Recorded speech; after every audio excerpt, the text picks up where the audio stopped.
students, I am going to take a class on Puritan Age in the history of English literature. Puritan Age started in 1620 and it continued up to 1660. Puritan Age was not named after the name of anyone, rather it was named after the trend of the society, that is the Protestants were attempting to return to the basics of religion and they would like to go back to the purification of religion, and their attempt to return to the purification of religion was actually known as Puritanism. So Puritanism started, as I have already told, that Puritanism started in 1620, but still Jacobean age had not been finished, because Jacobean age continued up to 1625. But within this time, Puritanism had started, because Puritanism is a movement which started in 1620. And during this Puritan movement or Puritanism, there was another age in the history of English literature. That age was known as Caroline Age. Caroline Age started in 1625 and continued up to 1639. And Commonwealth period started in 1639 and it continued up to 1660. So Puritan Age or Puritanism or Puritan movement covered 3 ages. The rest of the Jacobean period, 1620 to 1625, and whole Caroline period, 1625 to 1639, and the whole Commonwealth period, 1639 to 1660. So, if we talk about the characteristics of the Puritanism or Puritan age, then we will find that during this time, particularly in the latter part of the Puritan movement, Puritanism, there was a suppression of, publication of the books in the Commonwealth period by Oliver Cromwell.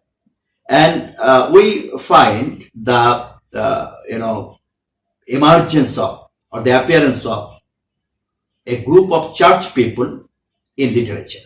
The church people had started writing literature, and that is a new trend that we find during the Puritan movement or Puritanism. And religious subject matters, religious scriptures, Bible had the direct influence on literature. There was the theme of crucifixion. There was the theme of the life of, religious people. There was the selection of the subject matter from religious books. And, we find the influence of religious allusions, geographical allusions in literature. We find the dominance of spirituality in literature. We find the use of conceits. We find the presence of carpe diem philosophy, of homo in literature. We find, the pre-existence theory, that is, a theory taken from a religious concept, pre-existence theory. That is, man is born, but before birth to this world, man had the previous birth in heaven.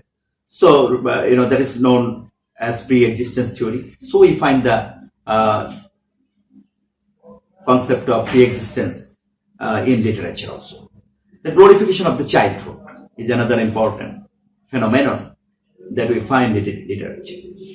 The geographical elements, philosophical elements had been found to be reflected in literature. So different types of allusions are available in literature during this time. Another important event of the Puritan age is the publication, writing, as well as the publication of Paradise Lost. And Paradise Lost is believed to be the only successful epic in the history of English literature, which was written as well as published by John Milton during this time. So this period is very much significant for many regions, and one significant region is the presence of a group of metaphysical poets. So metaphysical poetry had actually developed during the Puritan Age, Puritan period.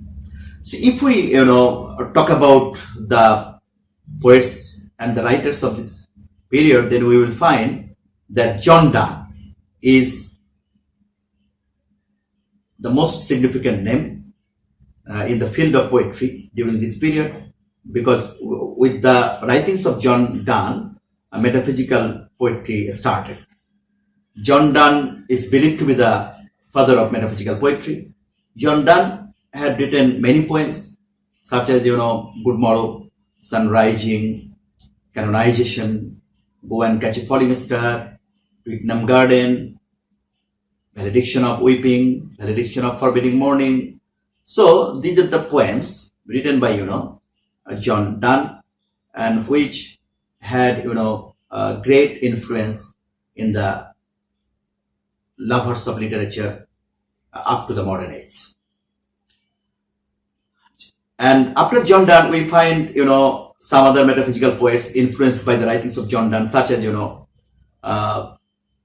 Andrew Marvell. Andrew Marvell had written many poems, such as The Definition of Love, to his famous phrase, The Unfortunate Lover. So Andrew Marvell is regarded as a love poet. John Donne is also regarded as a love poet, but John Donne had also written many religious poems. Andrew Marvell is also believed to be a significant love poet, and Andrew Marvell focused on the carpe diem philosophy in his poems. George Herbert is another significant religious poet during this time. John Donne is totally a religious poet, devotional poet. John Donne had written many poems such as Affliction, The Caller, The Virtue, Easter Wings, and in all the poems, George Herbert focused on religious subject matter, crucifixion, subject matter taken from Bible, connection between man and Almighty, connection between Jesus Christ and the devotees. These are the subject matters treated by George Herbert. Henry Vaughan is another significant poet. Henry Vaughan focused on the pre-existence theory. Two famous poems of Henry Vaughan are Retreat and Religio.